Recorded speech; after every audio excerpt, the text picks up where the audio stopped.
everyone. It's Gord Smith here. I'm here with the CEO of Naryant, Rohit Shanker, and we're going to talk a little bit about team alignment and what Rohit and his team are doing to align his senior team in his company. But before we get started, Rohit, why don't you tell us a little about Naryant, who you are, and what you do, and what you're all about? Well, thanks, Gord. Thanks for this opportunity. And yeah, I'd love to talk about this. We're a data services company. The two main industries that we operate in are healthcare and in transportation and fleet management. The business has been around since 2003, and we've been very focused on analytics, data and analytics ever since 2019. There's just a lot of interesting stuff that we're working with, and yeah. Okay, that's good. Yes. So analytics, predictive analytics, machine learning. You're a professional services company, so you're, creating these type of new applications for healthcare and transportation companies. Tell me a little bit about aligning your team. You have the luxury of having a lot of really smart people, and they're often off doing things that may or may not align to what you really want to do. So talk a little bit about your team and what kind of things you've done to align them. Yeah, absolutely. And as that old adage goes, you can be kind of a victim of your own success and growth, and we were feeling that even in 2019, even now in the last little while, for the past 2 years as we've been scaling. In the last 2 years, we've not only had a development team, but a data team as well. And some of the patterns and practices have been sort of diverging a bit, maybe colliding a bit. And although we've known the workflows on a tactical project level, that was starting to get sort of conflated and confused. And then on a more strategic level, how we were, going out, engaging with the customer, identifying the various needs at the different levels of the organization. All of those were starting to get a little bit jumbled up. And in this hybrid environment of, in the office only a few days a month and mostly remote, I think that was adding to the complexity of the situation. So we definitely needed, we started identifying that as an issue. It was just almost being socialized within the company and the various leadership team members, either on the development or the analytics, and also in delivery. And so yeah, we were just like, this will become almost like a limiting factor on Yeah, our for sure. So we did come to that realization a couple of years ago, like a year and a half ago. Yeah. Yeah, and that's half the battle is kind of realizing that you have pockets of misalignment, and you're trying to get everyone to kind of go in one direction. And I'm glad you brought up the comment about remote work, because it's the interactions with staff, professional services, people business. It's much harder, right? Because you don't get the hallway chat that just walk in and talk to someone, and talk about it. So what exactly did you do to get everyone marching in the same direction? Maybe speak a little bit to, what impact did it have? Like, what difference did it make in your company?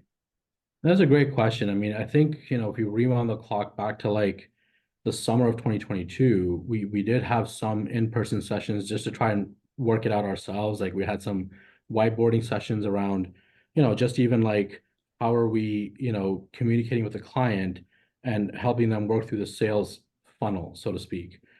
How are we scoping the work, and then and then obviously on delivery and post-delivery. So, we tried to, self-diagnose and solve the situation. I think that had some impact, but working with you and your team, Gord, I think that was pretty instrumental in actually getting an independent view on the various complex issues that our team was was facing. And it's been a great exercise, on a quarterly basis to unpack, an issue at a time. So that has been very helpful, and the feedback that we've gotten right across, the board has been very positive, because the impact is apparent. So Yeah. So obviously your team is more motivated, and did you get any resistance to this when you were trying to align the team? Was there anything that did they push back, or were they skeptical, and how did you deal with I mean, we're an analytics company, so we never have like that? black and white way of just looking at something. It's never binary. So yeah, like I think that yes. So the the simple answer is yes, but if I could explain, everybody had a very unique and interesting perspective on why they felt it may or may not work. And I think that level of understanding, from their perspective, actually helped us, right? So in the first quarter, let's say, we didn't really see too many results. But in the second quarter, at least we had all established a solid baseline. And then we were all able to start chipping away at the prioritized list of what we need to chip away at. Okay. Yeah. Right. So we got to the alignment sort of over time. It wasn't right Right. away. Right. Okay. Yeah. And so what I'm also reading into that is you like, it was very incremental.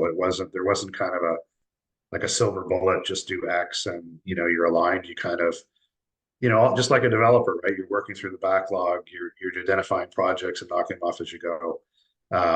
Okay. Very good. Yeah. I had one kind of last sort of question for you, leading a professional services firm like you do. What advice would you have to other founders and CEOs around this kind of issue? Do you have anything that words of wisdom or anything you'd want to impart on them?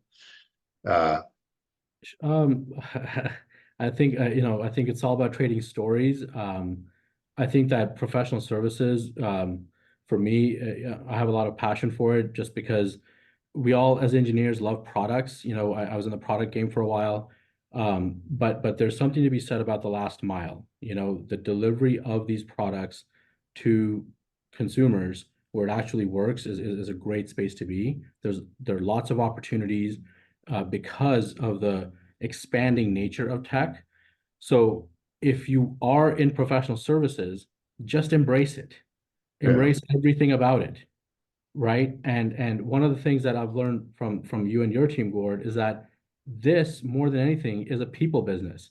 We have always believed that about almost everything, but I think it's just being more and more amplified, that even though we're in tech, the people aspect of it cannot be ignored. So if you're in professional services, embrace everything pro service, and then embrace the people side of it, and then just address all the various components wherever you feel you may need improvement, whether it's sales and marketing, whether it's operations, uh, finance, whatever it might be. That they will resolve if you have that sort of commitment.